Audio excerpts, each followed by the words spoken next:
All right. Welcome back to the Autistic Tidbits and Tangents podcast. We know it's been a while. We're going to catch up with you today. We're going to talk about what's been happening in our lives. And we're also going to be talking about autistic social communication with other autistics, some of the benefits, the challenges. Anything else?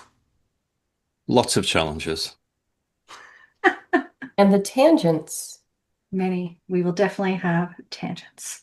I don't know. I feel like we're actually pretty good at staying on topic, which is weird because, Oh, we'll fix that.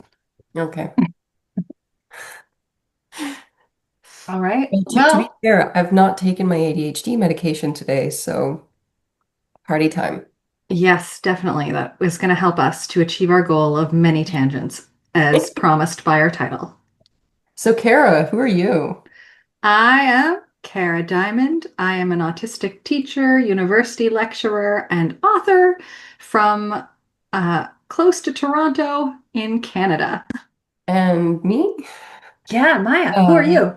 oh gosh, I'm Maya Todale. I'm an autistic psychologist, um, speaker, author, stuff. I I'm me from Denmark in Europe. Which is a country. It's very tiny. Europe's a tiny country. Oh, I never knew that. No, Denmark's a tiny Denmark. country. Mm. Denmark's a tiny country. Yeah. It feels extra small right now, I but bet. yeah. Things are happening out there in the big world. And Bruce, who are you? Ruth. What an excellent question. Thank you for that question. Now you see the budget is telling us, hi, my name is Bruce Pedlerick. I have been dreading this introduction for a long time. I'm an autistic musician and moving into doing autistic coaching, educational Woo. coaching. Mhm. And I'll tell you why I'm weird about talking about what I do now in the bigger part of the podcast, larger part of the podcast. Okay. Now we can dance again. Dance.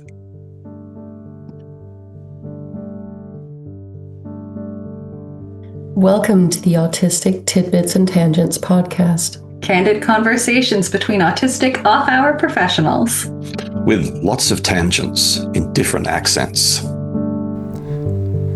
Each person's viewpoints on this podcast reflect their backgrounds and temporal perspectives at the time of recording and do not necessarily reflect the views of everyone else. We believe that personal growth comes from listening and reacting to multiple perspectives, and that conversations can be catalysts for change, connection, and greater understanding. Thanks for being part of our community. Content warnings for this episode include diagnostic criteria, systemic racism and ableism, and competing needs. And there's a brief mention of neoliberalism, but it's a joke. Grr. Well, should we do some updates on what we've been up to in the 7 months since an episode has come out? I didn't realize it was 7 months. I was Yeah. looking, I was actually looking yesterday and Well, we've noticed. recorded in that time. We just haven't posted, Okay, right? yeah. It was a long time since our last podcast. Yes, yes. So we're Yeah. very overdue. Maya, how have you been? Do you want to give us your status update? Oh, for the past 7 months? Oh gosh. It's a weird mix. It's like, what have I been doing, but also what haven't I been doing? Um, I'm working on a few books, which I actually like I have no time for that. I shouldn't be doing that because I have a kid and my kid sleeps almost less than me. Um, or less than I want to, I should say, because I sleep pretty much as much as she does because she wakes me up in the morning. Um, I don't get a nap though. She does. I'm jealous of her nap, you know. Yeah, so I work on books and I am, seeing my clients, my regular clients, in my office where I am right now.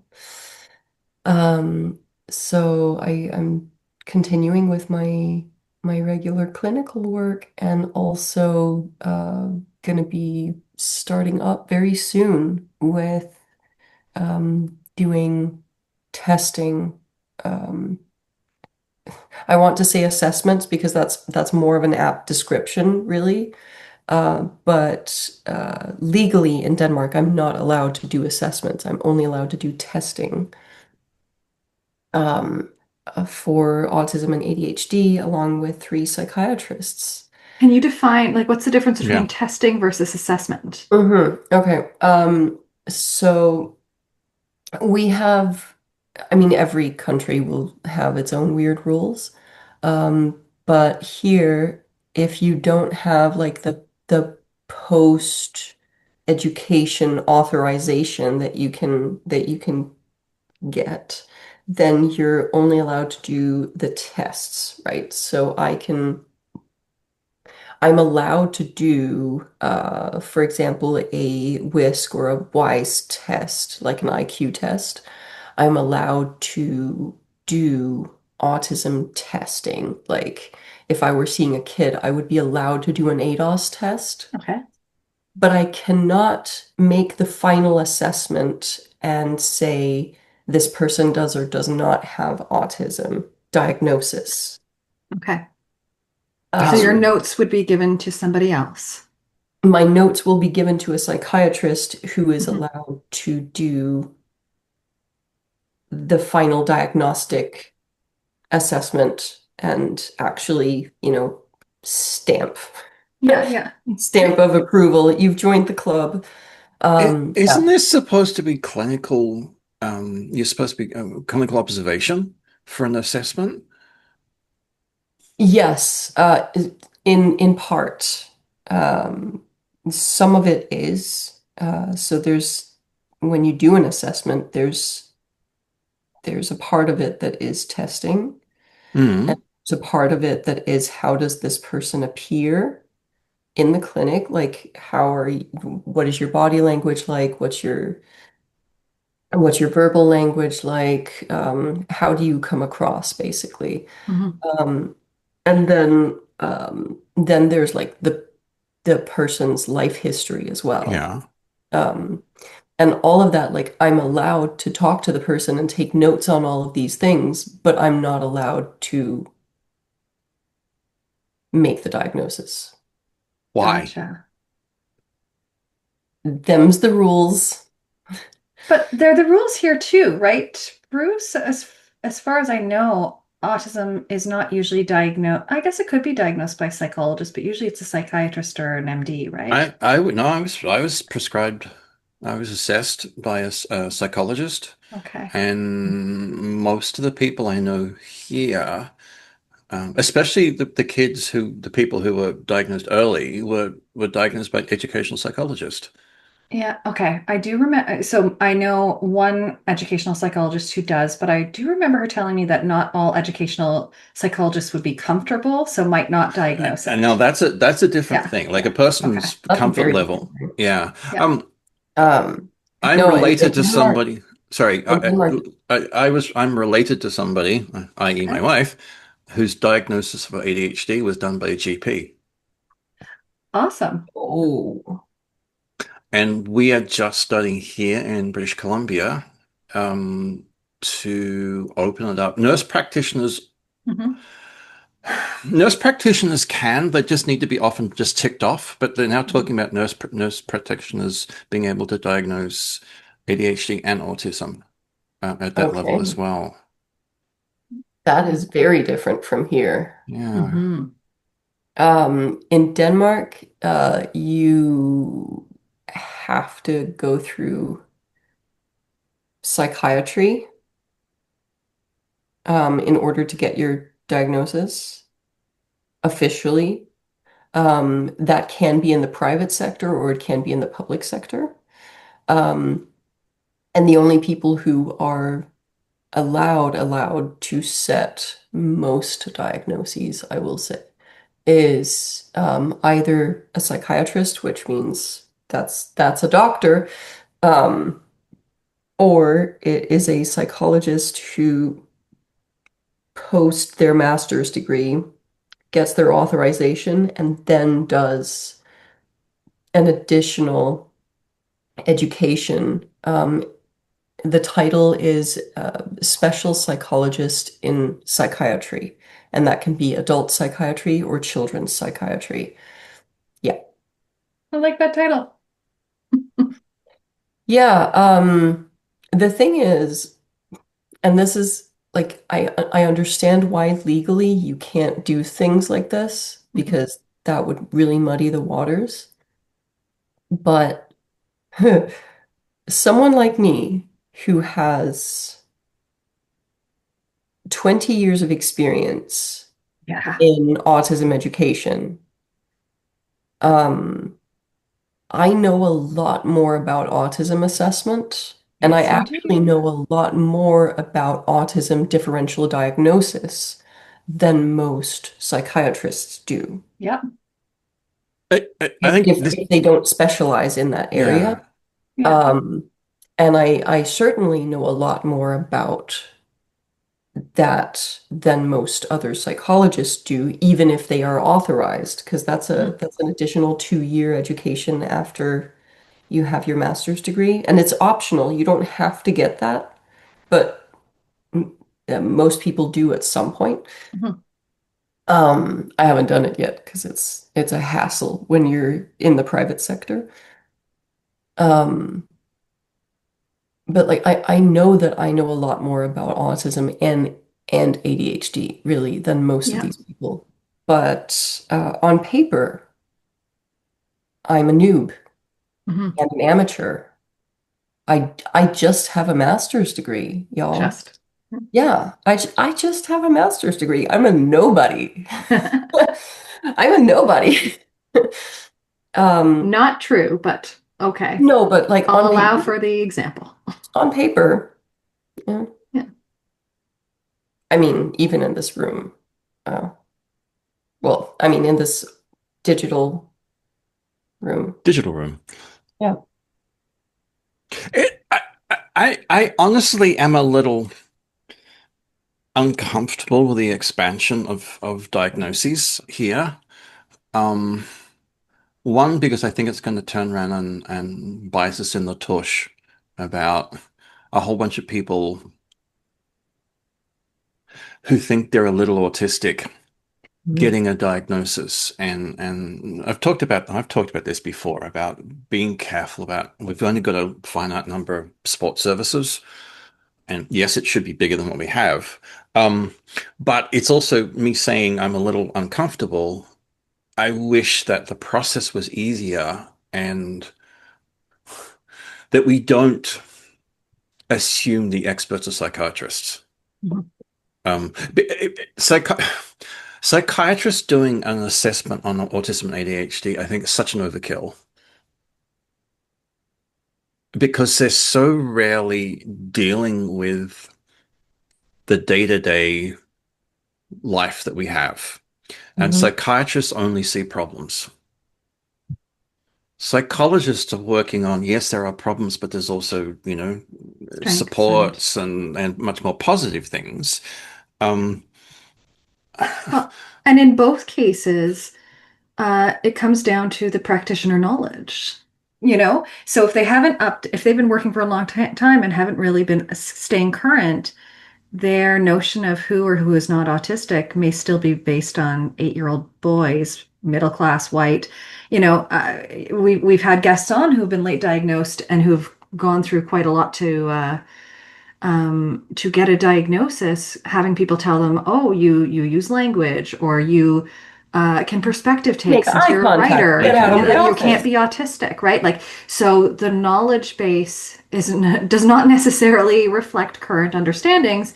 So that is a really important element too, to consider because, and Maya said this before, you can have really great psychologists, psychiatrists, medical professionals, and you can have ones who don't know the information we would want them to know. Yeah. And I know, Bruce, there's a book that you really love. I don't have it here; it's downstairs. The guide that came out, and there's two books, the Two blue one books. and the green one. Yeah, that's a This stunning is this series. autism or this is autism, and it's a really well written and well. Do you want to talk about it? Because you have read it. I still haven't. Um, it's in my library in my other room. Don't you wish you had like Spidey powers? You could just be Let like, shh. let me get the books because I think this it's always worth pushing this. Just give me a second. With your super duper editing, Yeah. you should put the books in my hand when I did the spider movement. I'm back. Welcome back. Okay. So the books are called, and your memory is quite correct, Cara. Is This Autism? It was published in 2023, so it's still really quite new. Mm-hmm. Anyway, there's two volumes. The first one is called Is This Autism? A Guide for Clinicians and Everyone Else? And it goes through the DSM and then gives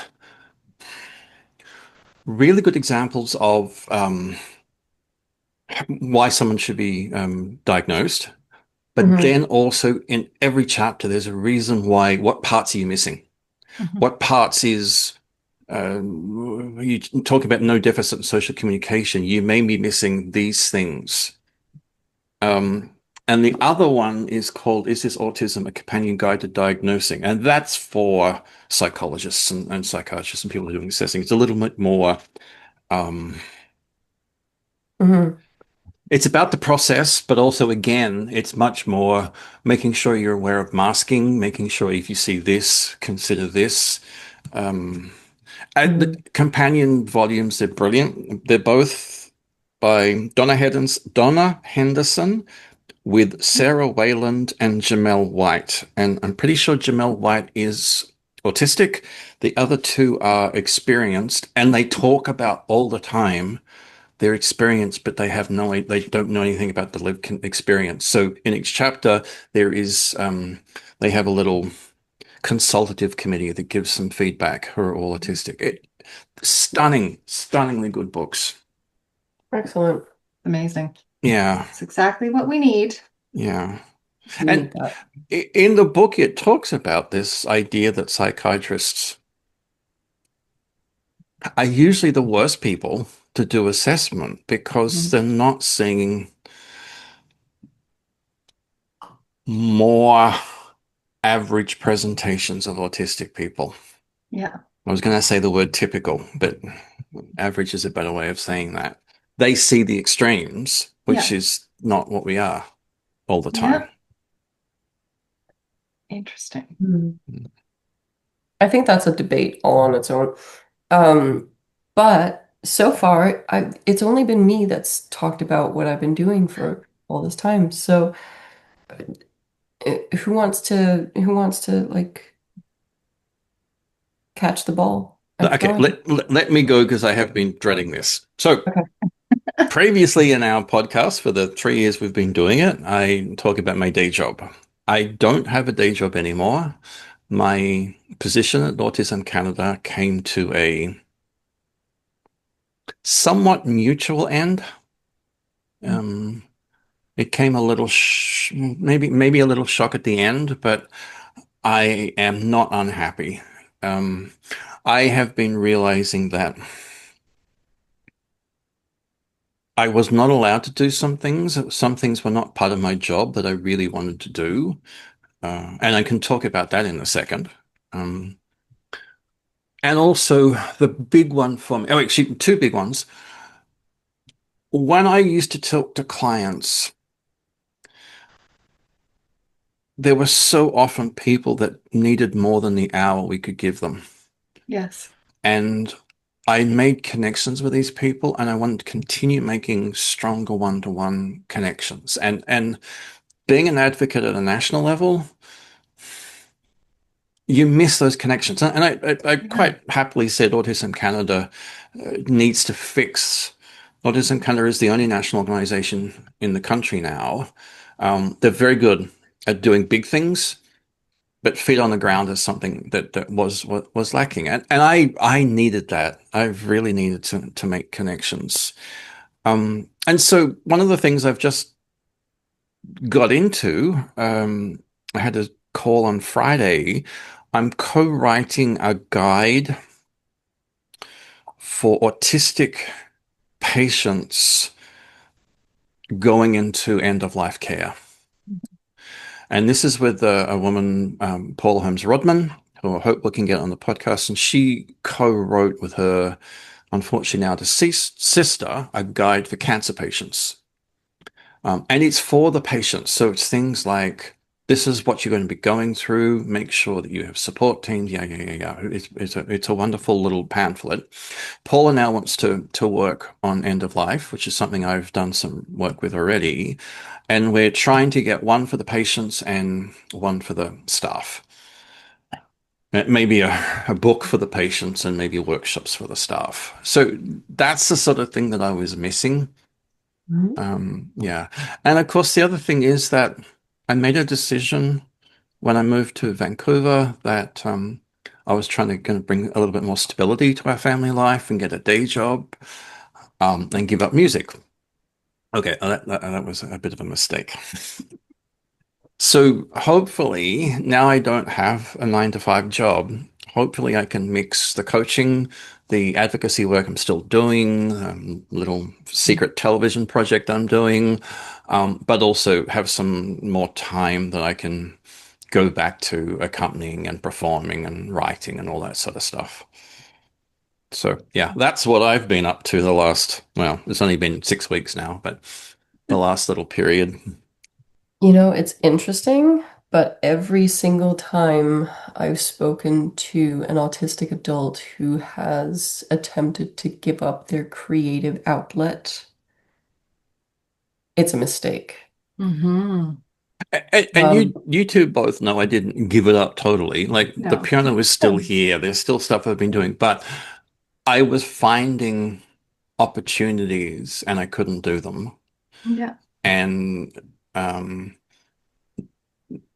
I haven't like released any new music for 4 years actually. Wow, that's such a long time. Yeah, and so I've been doing projects. I've been doing things for my trio. I've been doing a little bit of film work, but it's like there's probably 4 years of stuff I need to get out.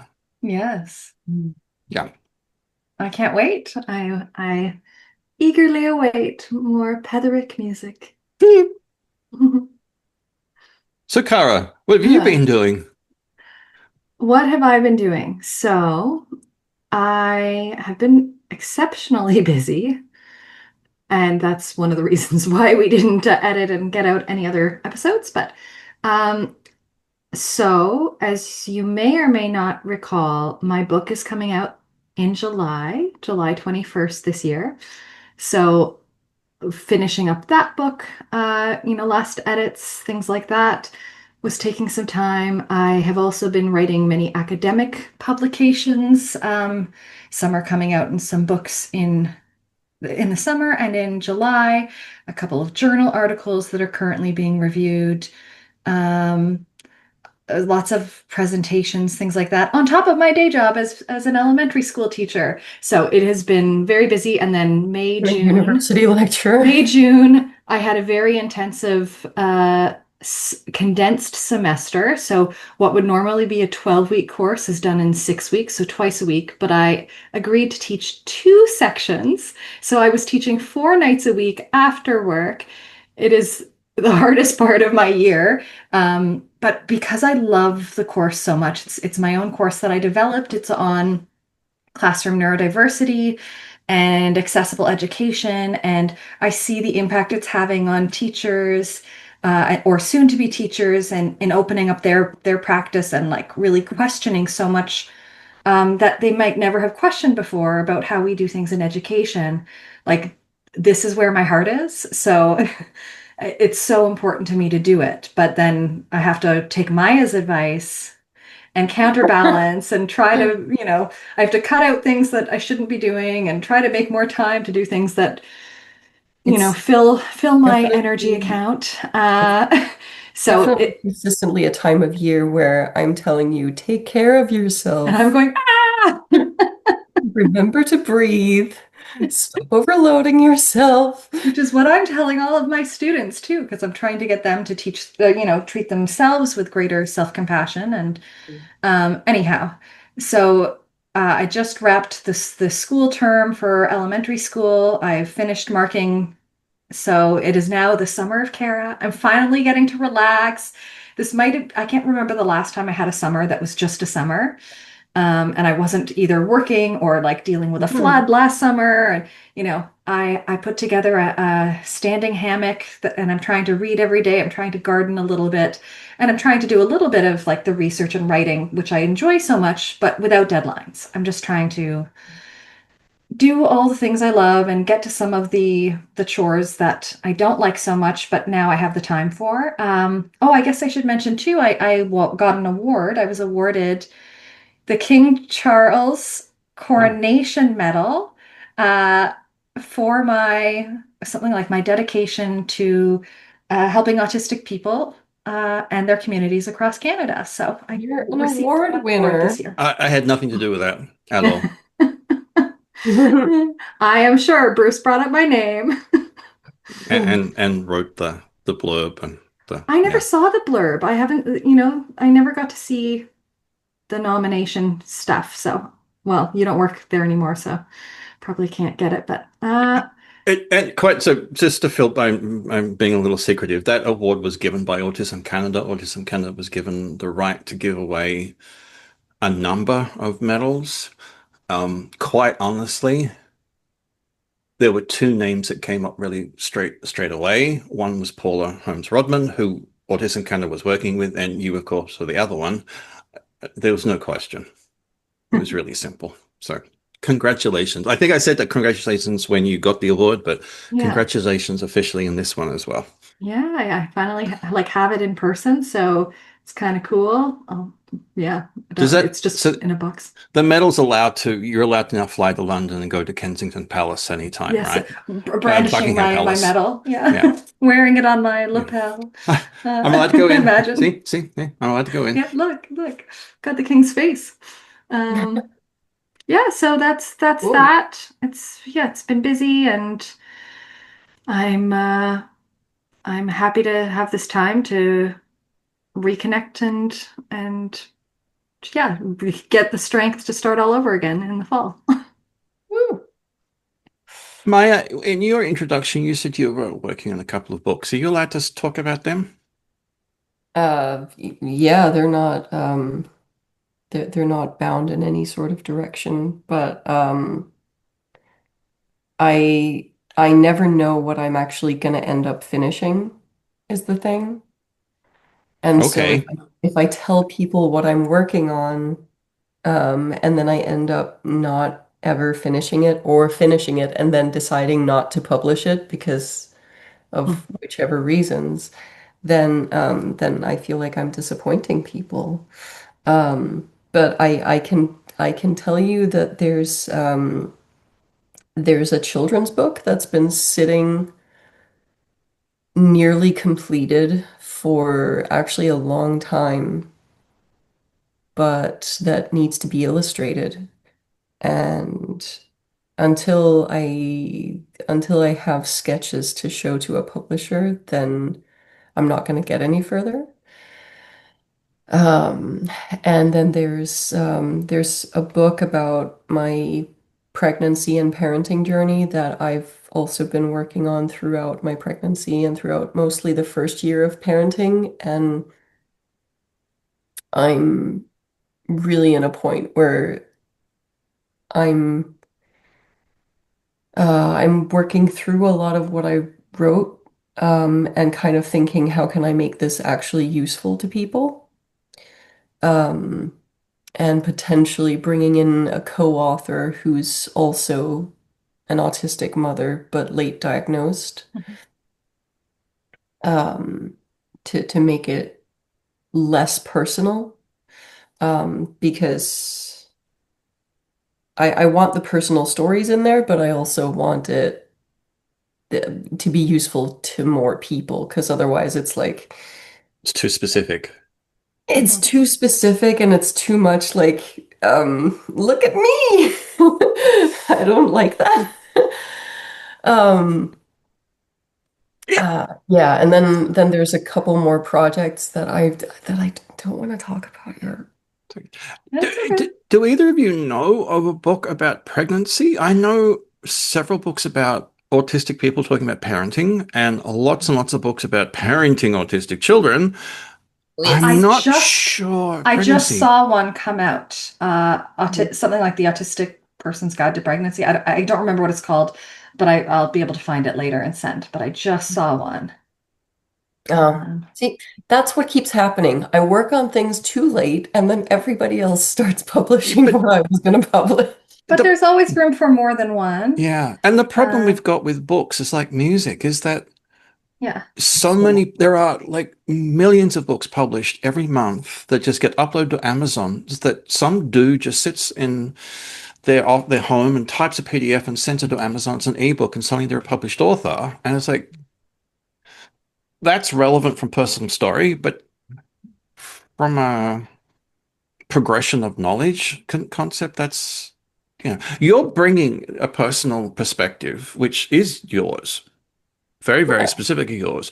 But you're always going to be able to step out and say, you put your psychologist hat on, put your autistic ADHD hat on, and look at what you're talking about from a more outside perspective. Mhm. Mhm. And that's the story is Yeah. important, but also the I don't want to Yeah. say academic research, but the lived experience, both internally and externally, like as a person and as a psychologist, I think is really, really interesting. Yeah. Maybe. I mean, I hope it's interesting to some people. I hope I'm contributing somehow to. For sure. Mm. Anyway, there shouldn't just be one book on this topic, right? Like Well, there's such a No, plethora of books on general pregnancy, what yeah. to expect, I think What to that's expect when you're what to expecting. expect when you're expecting. Yeah. Oh um, gosh. yeah, yeah, that's amusing because I still see Tony Attwood's first book as being the one and only generalist guide that still is like worth referencing and worth talking about. Um, and Which we've is talked about this interesting before. because that book is old by Yes. now. Yeah, yeah. And Tony's, I know you know better than us. Tony's perspective has changed and his approach has changed. But it's still, it's He like, grows. He Well, grows as a person, and a clinician, as a professional. He as grows. you would expect in someone who's had a 50-year career, right? Like you don't, Yeah. you're going to evolve with Yeah. the knowledge. Yeah. I do wish he would just write a second edition or something because it's He's too busy. well, Do and you that's yeah. He's he's over 70 years old and he works more than I do. And Yeah, I'm like, he how are you still alive? I don't understand. And he eats yeah. at the best restaurants. He Yes. does. He does. I actually took him to a Michelin restaurant when he was in Denmark last. Wow. Um, because I wanted to give him a treat. Like usually I'd be like, "Hey, do you want to try something really Danish?" And then we'll give him like a home cooked meal, and he'll be like, "This is awesome." Um, but um, but, but I don't know. This year I was like I wanted to like give him a treat. So I wrote to him a couple of months before he came here and I was like, do you enjoy like gourmet food? Like do you Yes. Yes, I do. Okay, well, do you want to go to this place? Yes, I do. That's awesome. Yeah. It's yeah, a really good place. We Really saw good. pictures of the food, so it looked pretty incredible. It's Thank you for that sneak peek, Maya. Yeah, no, Yeah. it's awesome. It's really good. And if you guys ever come to visit, you'll know where we're going. Yeah, yeah. It's in the middle of nowhere though. Like, yeah. That's I'm the best restaurants. I like that, right? Yeah. mhm. I was Yeah. about to make a snarky comment about Denmark being in the middle of nowhere, but It has a like tiny little castle on one side and a church and a park and a museum that on the sounds other. amazing. Um I just learned today actually that the castle is owned by some Italians, Yeah. which is like so random. Um, but yeah, the restaurant, the building that the restaurant is in is from 1677. So there you go. That's so Denmark, cool. where Yeah. history comes from. Yeah. That's a very modified version of an Eddie Izzard joke. Yeah. Europe, where history comes from. That's stupid. Yes, that's a joke. What? But in Europe, where history comes from. But I have to say, my entire primary and secondary education was very much Europe, where history comes from, and a little bit of what the Europeans did in Australia at the time. Yeah. Um, Mhm. and I still, you Okay, taught me, here's the misnomer though about that statement. It's where white history comes oh, from. and it's wrong. It's wrong. But, and that's, I mean, I think that that was the point I was going to make is like, Yeah, even now, you say the word history, yeah. and I go to Europe. So, yeah, Even yeah. though I've traveled the world and I have this insane love for weird countries in Asia and that country I come from. And it's just it's so funny the indoctrination I had in Hmm. education. And it's Yes. hard to unravel that. It's Yeah. really hard to unravel that. Really hard. Hmm. It is. But it's also like it's one of the ways that systemic racism kind of internalizes uh through our childhood. Hmm. Just, not at all what we were going to talk about today. Now, shall we morph into what we were going to talk about today? Sure. How long have we been recording? An hour? Not quite, but almost. I'll severely edit this. Um, so this is a what I'm about to bring up is an extraordinarily complex topic.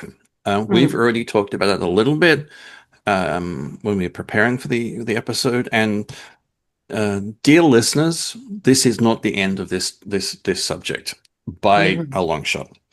So here's the thing, and I need to couch this in very careful terms, and also I'm very much trying to not make this an individual thing. So here's the situation. Last week, I was involved in a project which I cannot talk about yet. Soon I'll be able to tell people. There was a room of about 30 autistic people. There were a small number of carers, a couple of caregivers, but basically the room was full of autistic people. And this involved a television show. That's all I can say.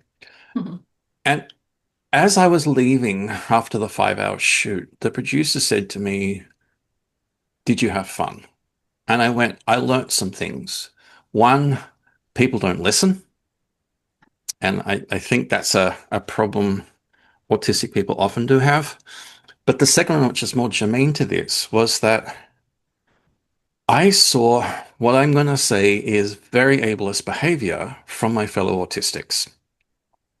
And it a light bulb went off in my head because I've experienced this several times in the last 5 years of being in a group of other autistic people and seeing behavior that we would code as ableist. So, what was I looking at? The major thing I realized is that we spend so much time fighting for our own rights and we need to fight for people to be aware of our needs. But I think when we get into a group, we can get a little, I'm going to use the word selfish. We can be thinking about what do I need without recognizing there's 29 people in the room who are also autistic that may have different needs. And sometimes those needs will clash. And to make a very specific point here, to make this clear, we had four non-speaking individuals who all used AAC devices. And in the green room, people were, the other autistic people were trying to communicate, but they were not giving the non-speaking individuals time to respond on their devices. They wanted to respond straight away and then would just walk away. Mm. And I know three of the four. There's no cognitive challenges. These people just use devices, and it is a slow process to type, Yep. but we need to let them have that space. So there's my that's the general thing. And I'm thinking about how do we talk about this with other autistic people without saying that it's not that you're not allowed to have your own needs met. Mhm. And neck drop. Okay, well, I have some thoughts right off the bat. So, part of this, I think, stems from the need to sort of fight at an individual level all of the time to be seen, to be understood, to have reasonable adjustments, whatever you want to call them, accommodations. But then it does become this like individual pitted against everyone else. That's a mentality that it happens even outside of autistic communities, right? Neoliberalism, I could go on a big rant, but bell curve thinking is inculcated in all of us. And really, we need to get to a space, and we are in some ways where we understand we are stronger together as a collective, where I can advocate for AAC and I can advocate for opening up spaces and voices for non-speakers, predictability, processing time, having spaces and breaks and things that we would all likely benefit from. And understanding that I'm not just advocating for my own needs, I can advocate for others as well. Um, it's also like we always need to remember we all have been raised in ableist societies. So just like we have, systemic racism is something that we have absorbed, and if we don't challenge or think about, like we're enacting those things. Same with ableism. Ableism is systemic. We have been raised in educational systems, medical systems. Often, I would say, autistic people who maybe don't know they're autistic or can be quite, how do I say this without pathologizing? They can enforce rules. Like I know people who are autistic teachers didn't realize they were autistic, and they said, like, I was really terrible at emphasizing compliance and things like that because I thought that was the way it was supposed to be. So I think a huge component of our ability to advocate as a collective and be empathetic to other people's experiences is exposure and reflectiveness. And, if you haven't, let's say you are not connected to a community, you're not going to know other people's needs. You're not going to, if you're in survival mode, you're thinking about yourself as well. Part of the conversation has to be let's find out what our needs are. We can talk about competing needs that we might have, and how do we meet those? How do we create spaces where there's access in different ways for different people? Um, and what are the things that generally are going to help everyone? What are things that we can still make room for, even if it's just for you or just for that person over there? Um, but I think people are capable. I think we just have to make others aware that we have a collective responsibility. And yes, you have those needs, but this person has these needs. If we have those conversations, like I think most autistic people would understand just by virtue of living in a world where people aren't always meeting your needs. But sometimes we just have to go, hey, let's take a breath and let's look at this and consider this as a competing need. Your need for an answer and predictability right now, and this person's need to process and have time. How do we do both? Maya, just So, before you respond, just really, really super quickly, I just want to make sure that I'm also stating that the producers have made this space as accessible and they've been listening as much as they can. They've done That's such a good wonderful. job. I just want to make sure, state that on the record. Sorry. sure. Okay, so first off, I just want to make a note because you did mention that we have had some of this conversation already, not recorded, and a part of me is already noticing how different this conversation is now from the first time we were having it, Oh, interesting. because we've already been through together as a group some Grappling with the of the- topics. some of these areas of processing the problem, and we've already achieved some kind of cohesion on, these are some thoughts that, like, it's already, yeah, we're already converging kind of on some of the things that we ended up Yeah. talking about last time, which is that's interesting to me. Um, a kind of parallel to both what you were saying and to that point is, and I'm going to really boil it down here, monkey see, monkey do. Mhm. Um, Humans learn to do what they have been a part of. And so when we are in cultures where we do make space for each other, and they see how to make space for each other, then they will learn how to do that. That's the premise of my Um, course. and Yeah. kind of, to the best of their ability, they will then do that themselves. So I mean, a big part of this is that we all need to learn how to talk about needs. And there's an interesting, weird tangential parallel thingy that kind of came up as you were talking, which was at a live role-playing event Hmm. that I went to years ago. I don't go to LARPs very often because they are very overwhelming to me. Hmm. There's no real there's no real break. Like you're just things are happening all the time, and if you're not in the gaming area, you're gonna get lost really quick.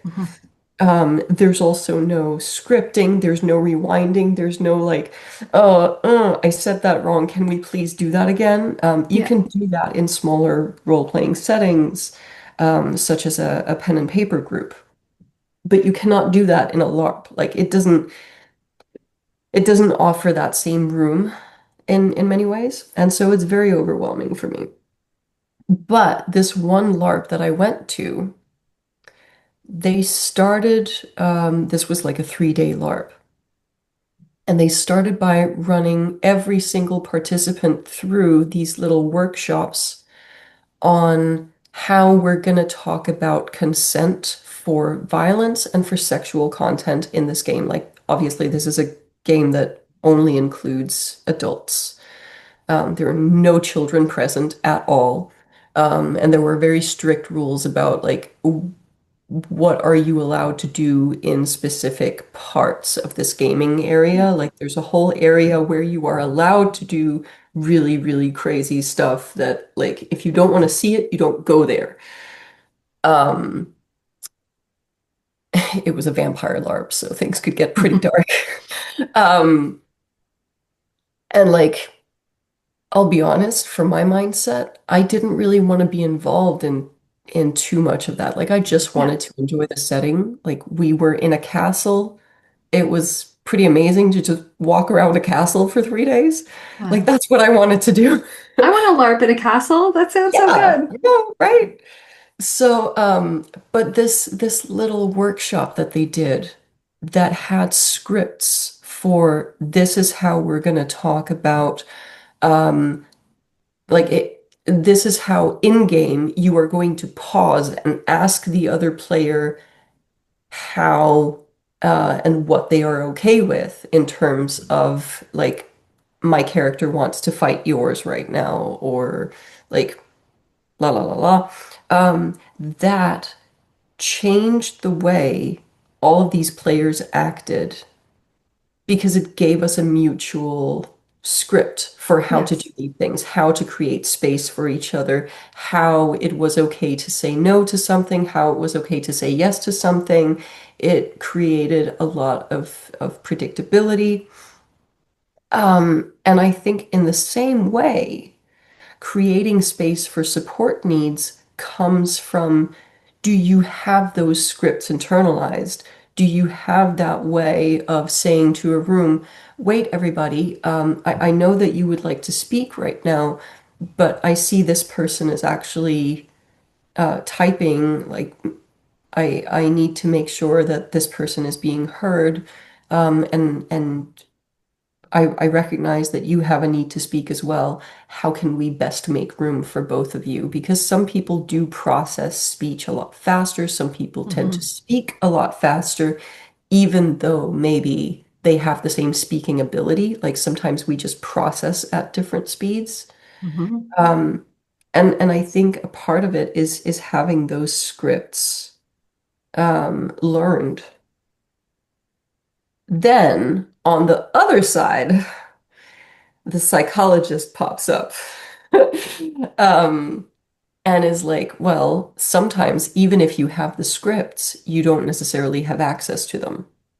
And I'm thinking about my brother Danny, who has an intellectual disability as well as being autistic. And Mm, again, he wouldn't be able to process in the moment.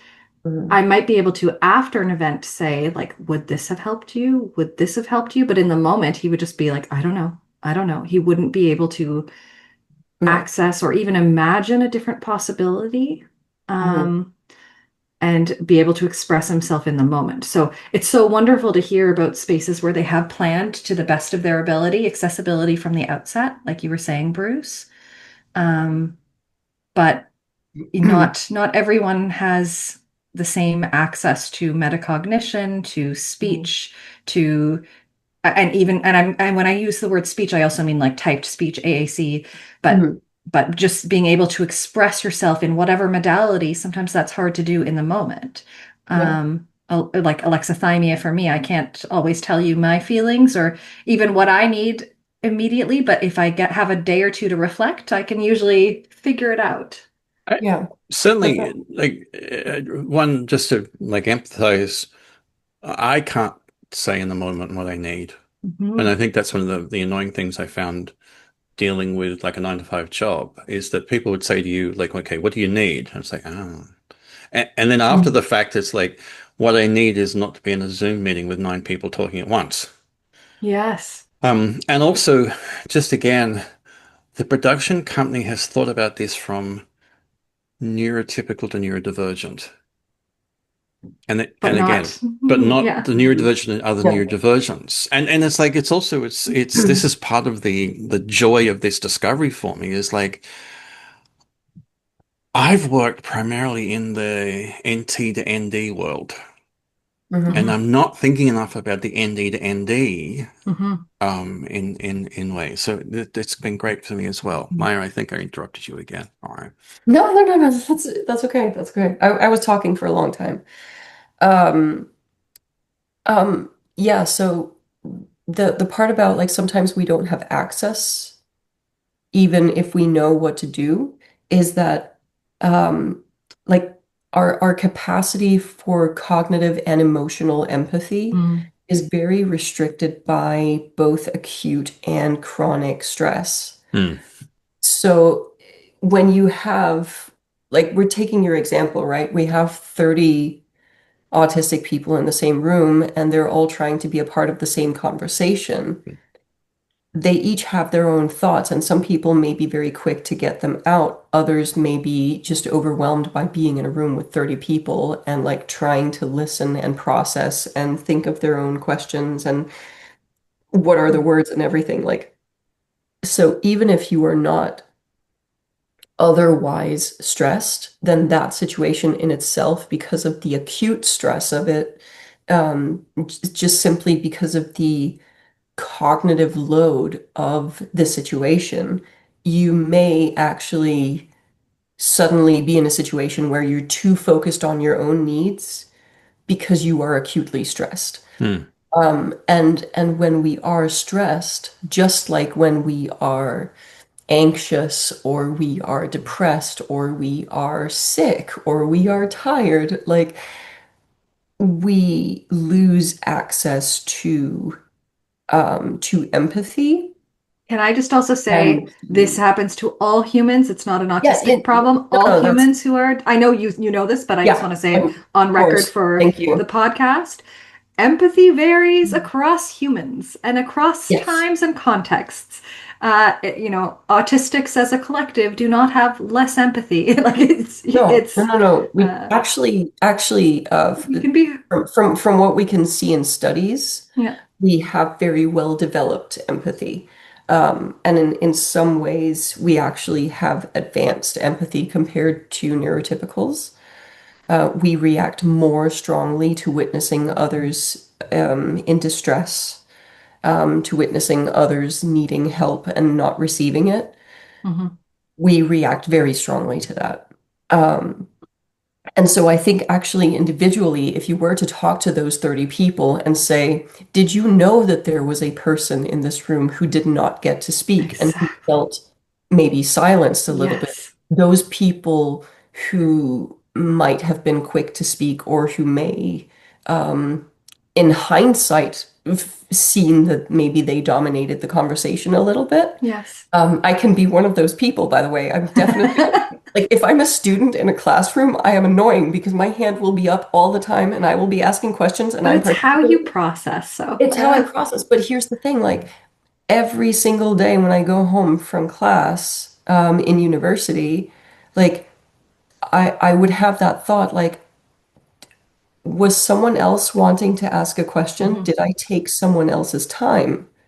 Mm. And I think in that room of 30 autistic people, they may actually feel very strongly about potentially having dominated the time or Yes. not allowed someone else to speak, not helped someone else to speak if they knew, Mhm. but they might not have known because they weren't processing that at the time in the moment because they didn't have the capacity to do it.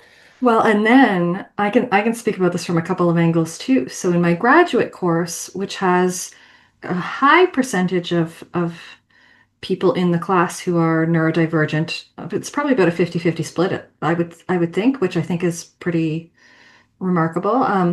But I will see the neurodivergent people, whether they're autistic or ADHD, if they are someone who processes verbally quite quickly or asks a lot of questions or participates a lot, they will often preface what they're about to say with apologizing. And, I have to, so I do a couple of things. I always let people share. I remember the first time I ran the course in a final response, like a final like assessment from a student, they said actually how great it was that I allowed one of their peers, who was, I think, autistic, to share because they said the student was cut off in other classes quite frequently and not allowed to finish. And they got to really appreciate how much this person who was a little bit tangential, but like they were processing out loud, how much they actually knew and learned from that individual, and it broke my heart to hear that, like that this person is cut off a lot.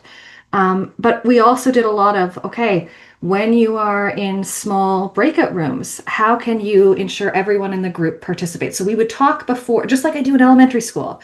What can we do as when you are in a group to invite other people to participate if they wish? How can we give processing time? How can we?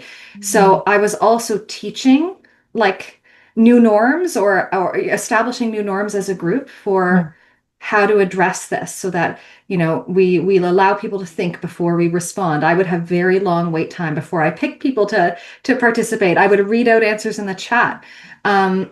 But in elementary school, I see the same thing because I work with groups of autistic children and I get to work with them for 3 years. And the first year is often where there's more butting heads, right? Mm. Because suddenly they're in a group and yeah, this person might be stimming loudly, like might have a vocal tick, might whatever it is, and it's really annoying to the other person who just wants to. And most of the first year is talking about, well, how do we ask for what we need or how do we let someone know? Um, what our expectations are versus their expectations, and coming to an understanding that is like taken as shared, right? And like it's amazing once they have like dawnings of realization. Okay, so for them that's stressful the way this is stressful for me.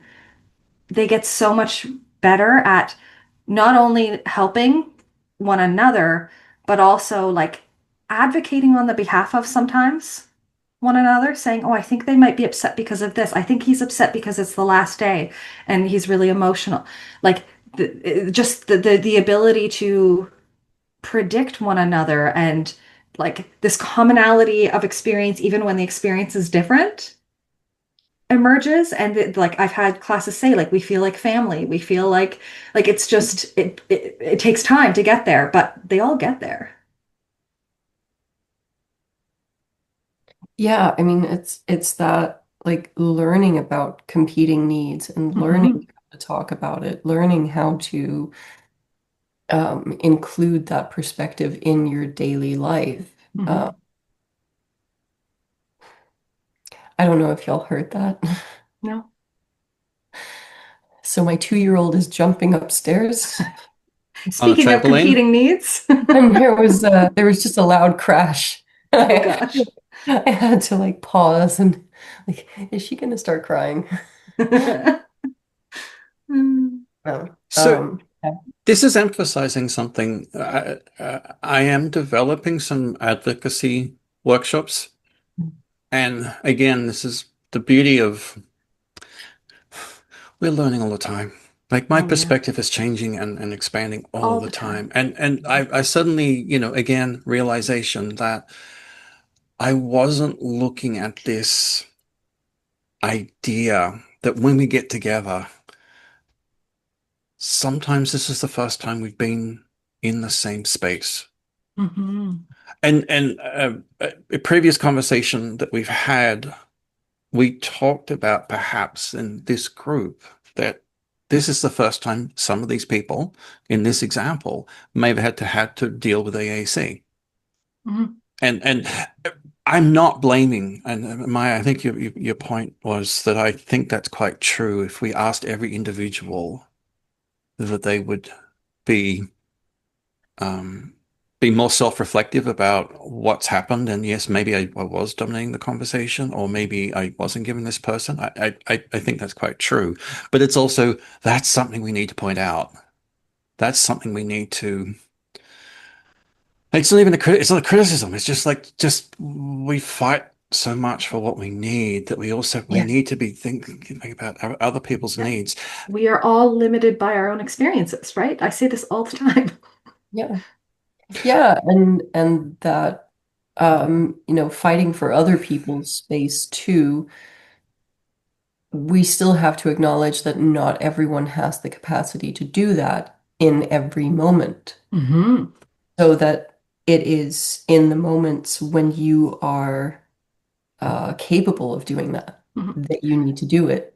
And then, frankly, in the moments where you're not, practice self-compassion Yes. and, allow yourself to have that feeling of, okay, yes, I regret not doing that, but also I was in a bad space mentally, or I was overwhelmed. I didn't Hmm. process quickly enough, and I may wish that I had, but I didn't, and that's normal and okay.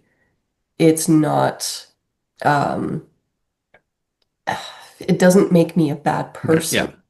yeah. I also think both of those things become like immeasurably easier when and once you are connected to other autistics, to a sense of community. It becomes easier to put down the mantle of I have to advocate all the time, because you know other people are doing the same thing, and it becomes easier to accept that I need to take care of myself right now, and turn off a little bit. Like, I don't know, I sort of think of it as like zooming in and zooming out, Mm. and sometimes we can only do one at a time, and that is okay. But the more we feel supported, like, it is easier to do both of those things. I don't know. Mhm. I, the other thing which is sort of parallel to what you both are saying, is that there are going to be competing needs, Hmm. Mm. and that's okay. And for instance, if I was in a group of, let's say, 15 people, and the other 14 people all had vocal tics, that would be so annoying for me. It really would. It would be completely overwhelming. Um, I Mm. would probably have to take my breaks, or maybe not Hmm. be part of it. Not because they're not allowed to do what they need to do, but just because that's overwhelming for me. Mm. My needs are this, their needs are this. Okay, I need to shift. I need to move. I need to adapt. I need to accommodate in some way, as But it long as would it also, needs to be the other way too. but it would also be because there were 14 people. Like if you were having a conversation with one person who had vocal tics, Relatively no that's problem. fine. Yeah, yeah. Then that would be within your capacity to adapt and to take into account their needs and all. I mean, it's a matter of, again, like what does it do to your acute stress level? Hmm. Because everything that we have to process is going to add to our acute stress level. Hmm. Or maybe that's just Absolutely. my way of thinking about it. I don't know. No, But that makes sense to Hmm. me. We could use different language, but it's the same thing. I tend to say cognitive energy, mm, Yeah. active cognitive energy. Yep, stress, same thing, yeah, same outcomes. yeah. Yeah. And I I, mean, we tend to notice more more details, right? And take in more sensory information, which also takes up our working memory capacity, our mhm, ability to process generally, yeah. so. No, I mean, I certainly know people that uh, I really enjoy their company, but if I was to be in the same company with all of those people at the same time, that would not be possible for me. Mhm. Um, yeah, no, and there are also people that I love dearly, but if they are in a group of people with me, then I spend so much of my cognitive energy watching them and taking care of their needs that I have very little left over Yes. for everyone else's because this is a no, like this is a person I know and care about, and I know what their support needs are. Yes. So I'm very attentive to them. And that I think is also a part of the puzzle. That Mhm. Like, that's my wife. When we do anything as a group, she's spending so much time trying to make sure I'm okay yeah. or our kids are okay if they are with us, that I know she doesn't have enough time for herself sometimes, and Yeah. that's a dynamic we work on. Like Mhm. really, it's like I'm okay. Like just Yeah. enjoy what's happening. I'm okay at the moment. I'll come and tell you if I need something, but it's hard for Mhm. her, yeah, for Mhm. Mhm. because she's ridiculously empathetic. Mhm. Um, Yeah. I I think part of this is also us encouraging our fellow autistics to know about what we need in general and be okay to talk about it, but recognize that boundary is there. Mhm. Recognize that we need this, this, and this. And in certain circumstances, that's not going to happen for not because of any perhaps not people caring, but just it's just not going to happen. And we have to be okay with those group of 14 people, all the vocal tics, especially if it's rhythmic. I can't do it. I'm sorry, I can't do it. And I'm completely okay within general. I mean, if it's a life and death situation, I would get through it. But if it's like, let's all talk about our favorite book, you know what? I don't need to be part of this. I can't be Mhm. part of this. Mhm. Mhm. Go ahead. Have fun. Mhm. Whatever fun means. Competing needs. Yeah. But I think Mhm. this also speaks to the importance of there being individual narratives so that you do get a sense of what other people's experiences are, what things that they need, because the more you know, the more you can recognize those patterns in other people too. And really like trying not to see different support needs as falling in a hierarchy. Um, because I think that can be problematic Mm. to uh, and here's and sometimes there aren't always easy answers. I'll give an example. I was a guest on a panel on disability, and one of the other guests, and I didn't know who the other guests were, so there was a blind panelist, there was a deaf panelist, and I was there as well. And it was, probably 200 people in the room. And this is winter. I was wearing a mask. I'm immunocompromised. And, it's the time of year, everybody's coughing. And I didn't know there was a deaf person on the panel, and they came in and said, "Are you going to be taking off your mask?" And I said, "No." Like competing needs, I understand that this presents another challenge. What can we do? As it turns out, like we both had phone apps that had, was able to do voice to text, but he could hear me no problem.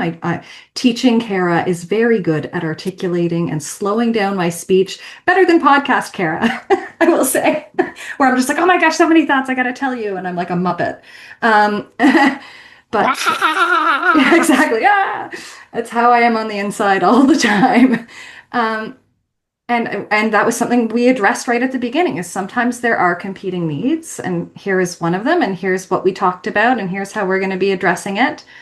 But like that was pressure I did not appreciate, at the time. And it's uncomfortable, and sometimes that's okay, that it's going to be a little uncomfortable. But the conversations are important. He understood my position perfectly. It was other people who didn't, I was just right? going to say, like, one of the core things when I'm talking about inclusion is how in society we still privilege the visible disabilities. So if we're in a group of 30 people and there's one person in a wheelchair, they were making sure there was a big corridor and making sure the person in the wheelchair had access completely fine. But that was competing with a whole bunch of other people's needs.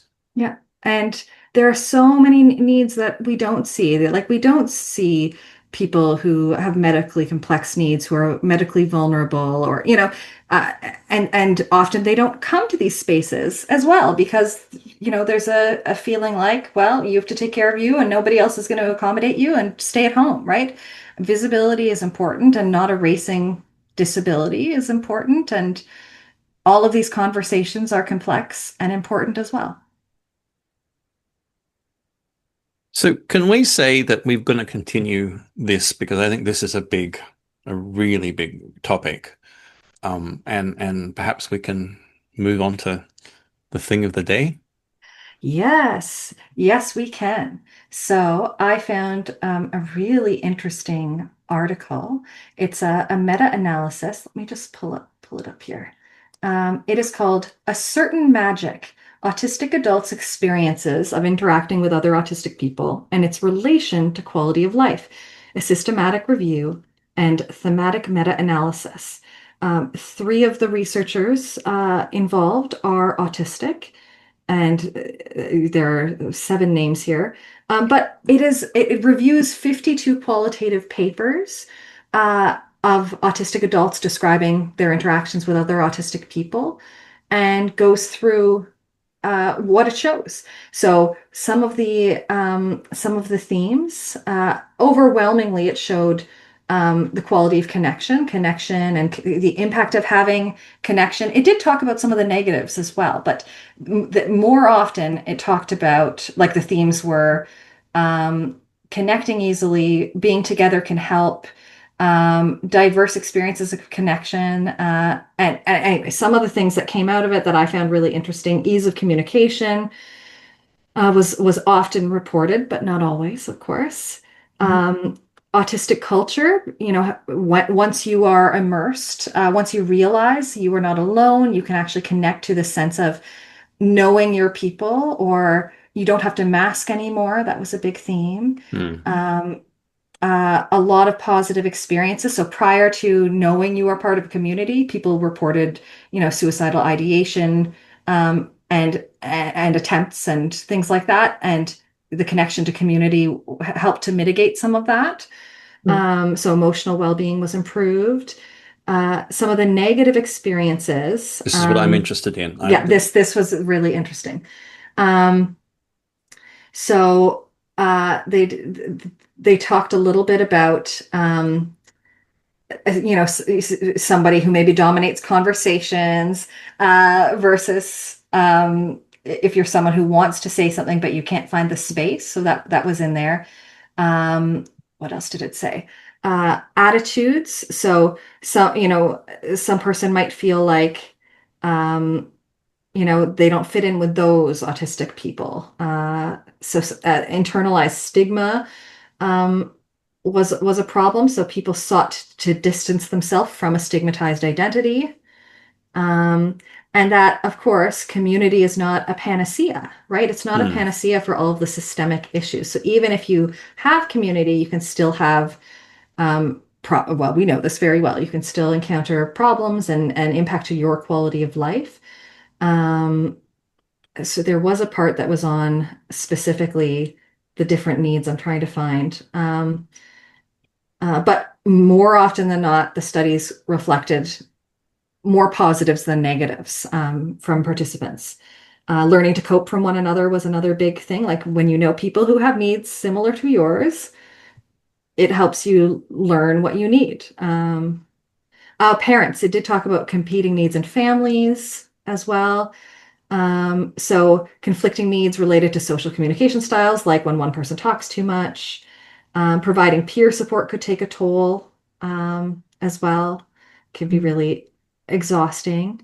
Uh, let's see. And but yeah, there's not too much on that, but it links to other studies, Bruce. So I'll send it to you later so you can see it. But really interesting to see in the meta-analysis, overwhelmingly, the interactions are positive and the unmasking that is possible as well. And Mm. um, I think we also, once we are sort of aware of what it means to be autistic, I think we are better at accommodating one another and going, like Bruce, when you came to visit me for the first time, we had a very direct conversation early on about like, if you need space, just say so and we will go and do our own thing. And that is a-okay. We do not need to talk. I think it's interesting that that study actually brings up several of the points that we've talked about already Mhm. with,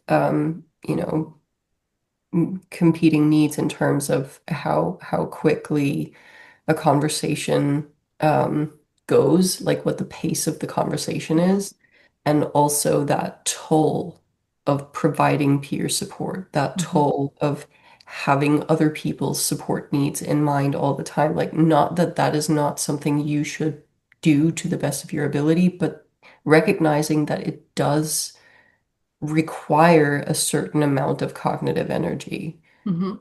to do that.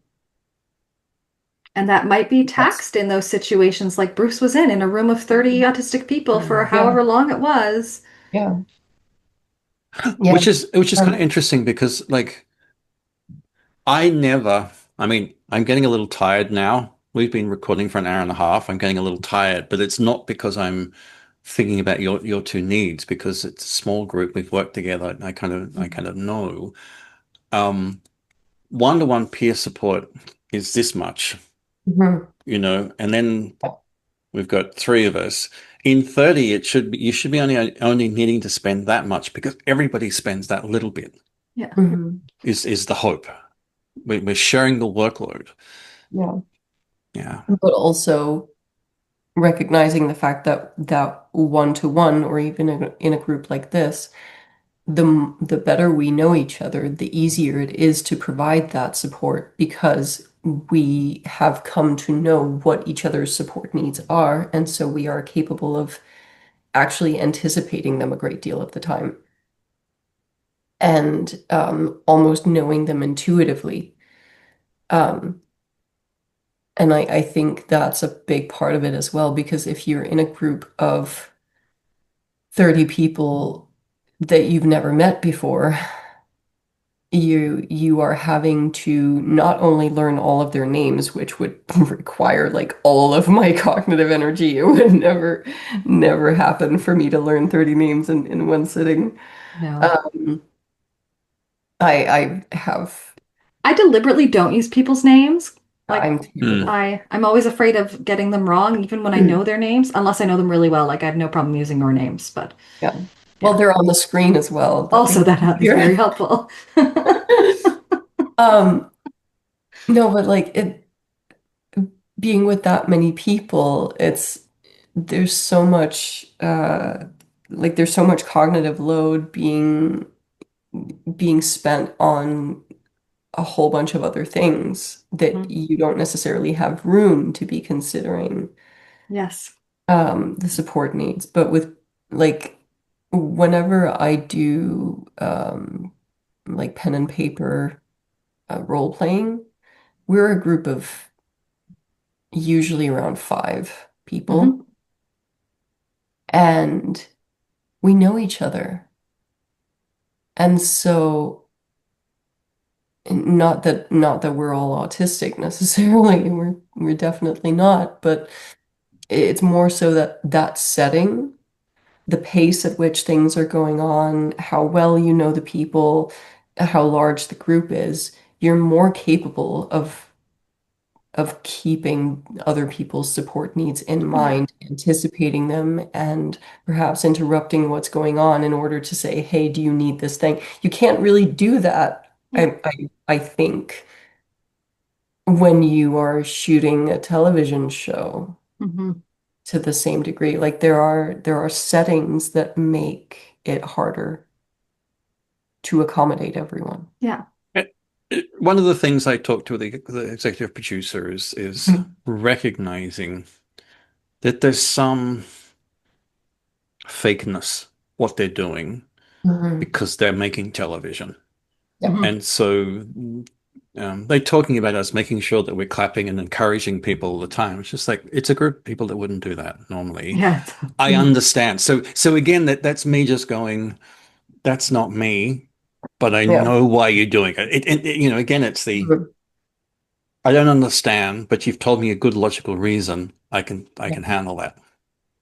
Yeah. Well, also, though, can I say, as a psychologist, like when Yes. you're in a group of people and you are encouraging people to do that, it's not going to work for everyone, but most people, that supportive environment, even if it starts off fake, even if Okay. it starts off fake, that you are clapping at people, over time, it will become a part of the culture and it will become a part of how you feel that, oh, this is the environment that we've created and now we're clapping at people and it's awesome.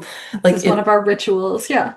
yeah, but like it becomes this internalized way of showing support Hmm. for other people speaking. And I like generally that won't work as well with autistic people. But there are still a great deal of autistic people for whom it will work that way, and for whom the initial fakeness of that social ritual um, will fade, Yeah.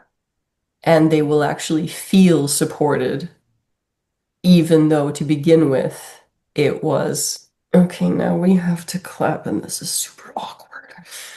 Um, Like it actually, psychologically speaking, it works in groups of Yeah. people to do things like that. In autistic groups, maybe a little bit less, but UK tangent related to that. So, I have seen a lot of theater in my life. I have a theater undergraduate degree. I've been in lots of theater. I've written theater. Anyway, if I go and see a show and I don't think it's good, which happens because, I view it with a very critical lens, but then everybody else is doing a like now it's like everybody does standing ovations all of the all the time. time. And it's like, That's every not what single you're supposed, show. like you save it for, and then you feel pressure like you have to stand, but it's like, I thought this was subpar at best. Like, and I don't want to stand, but then everyone's going to be glaring at me. And then like, Yeah. there's this extra level of self-consciousness where it's like, it's become like tipping culture in North America and Canada for sure. Like you are expected to tip 15, 20% or more at every meal that you eat out, regardless of, anything, um, to Mhm. make up for poor wages, basically. Mm. Yeah. Um, but you're expected to do it all of the time, not just when it's exceptional service. And same with the standing ovation. And I really dislike that. I'm okay with tipping. I do. But but yeah, like I hate when our agency to decide how we want to react to something is taken away. That was my tangent. There's Hmm. there is film record of me not standing when everybody else Love you, stood for a Bruce. standing ovation. I don't clap. The physical act of clapping is really uncomfortable for me, and so I if think about it too much too when I do it. I'll be like, "Am I doing it okay?" And I keep one flat because I don't know, like I'm afraid I'm not going to hit my own hands, so I do like a like a seal fin. I don't know. it makes me, I have to though remember go and congratulate the person, Yeah, yeah. if I felt it, but yeah. So I'm pretty sure there's film records of me just last week.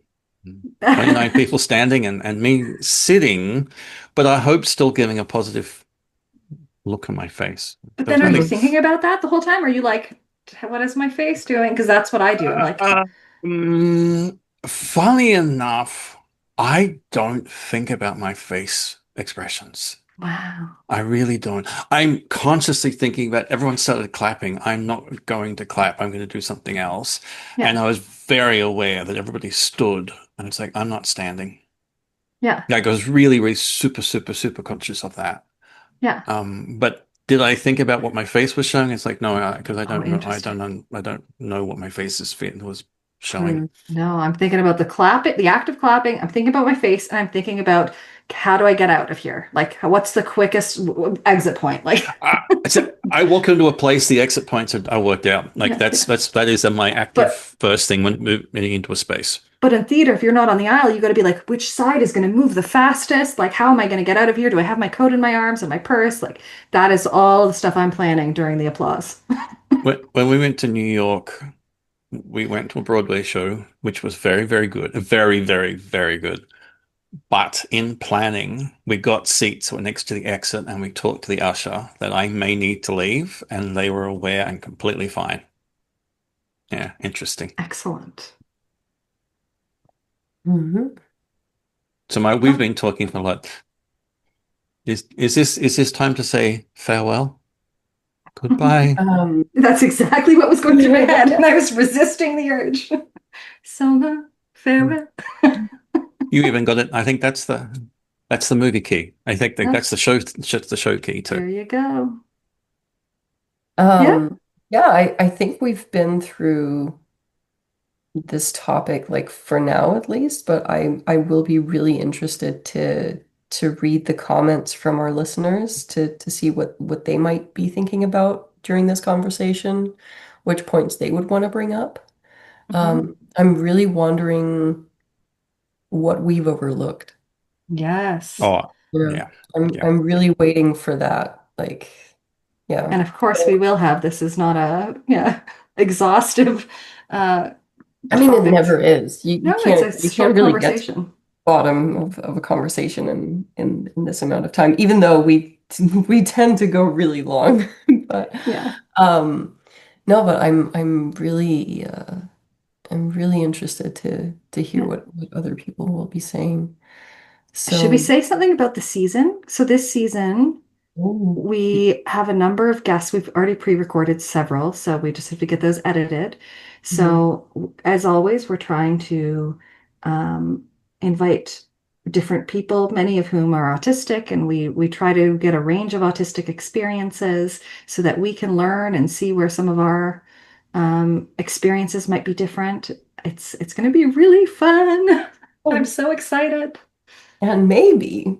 if we're really lucky, we will have a short special episode when Kara and I actually meet for the first time in person in I can't September. wait.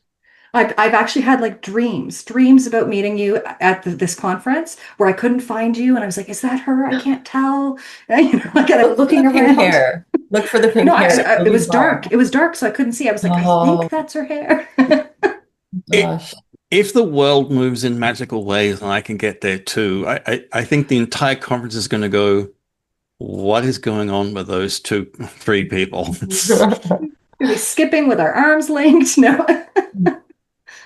I promise you that in a crowd of 2 to 3 thousand autistic people, well, no, there are going to be a lot of professionals there as well. There's going to be a lot of autistic people there as well. I promise you, we won't stand out that much, Yeah. other than I think it's more that like from three corners of 2,000 people, that suddenly the three of us see each other and like, Converge. Yeah.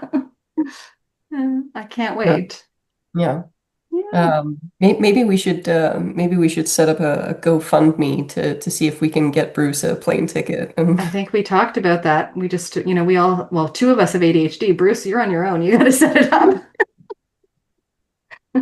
I'm busy editing Yes. episodes now.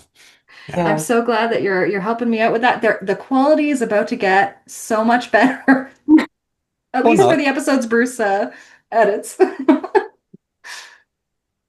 All right. well, it's Well, I guess we good should wrap up conversation. then. Yeah. Thanks, Okay. everyone. Thank you everyone for joining us for the first episode of this new season. Season And 4. yeah, and we look forward to bringing you lots of new episodes with interesting and or weird conversations Mhm. And tangents. and tangents. Always. Bye.